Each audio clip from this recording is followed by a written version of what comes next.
First video തന്നെ നമ്മൾ എടുത്തിരിക്കുന്നത് ഗുലാബ് ജാമുൻ ഉണ്ടാക്കാനാണ്.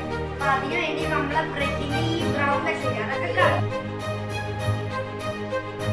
നമ്മളിവിടെ ബ്രെഡ് പൊടിച്ച് നല്ല പരുവത്തിലാക്കിയിട്ടുണ്ട്. ഇനി നമുക്ക് ഇതിലേക്ക് പാൽ ഒഴിച്ച് കുഴയ്ക്കാനാണ് ഉള്ളത്. ചപ്പാത്തി മാവ് പരുവാക്കിയിട്ടുണ്ട്. കുഴച്ചെടുക്കണം.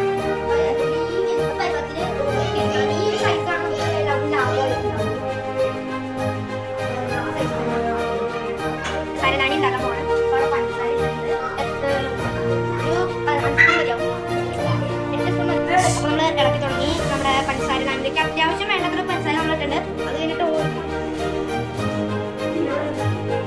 അപ്പോ നമ്മളിത് ഗോൾഡൻ ബ്രൗൺ ആണോ വരെ ഒന്ന് ഇങ്ങനെ മറിച്ച് അമർത്തിക്കൊണ്ട് അത് കഴിഞ്ഞിട്ട് നേരെ നമ്മൾ ഇതിലേക്കാണ് വേറെ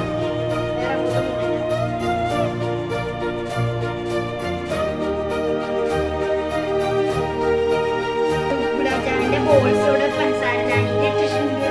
നമുക്ക് ഇത് 1 മണിക്കൂർ വയ്ക്കാം. എന്നിട്ട് നമുക്ക് ഇതിന്റെ സ്വാദ് നോക്കാം. ഇഷ്ടപ്പെട്ടോ?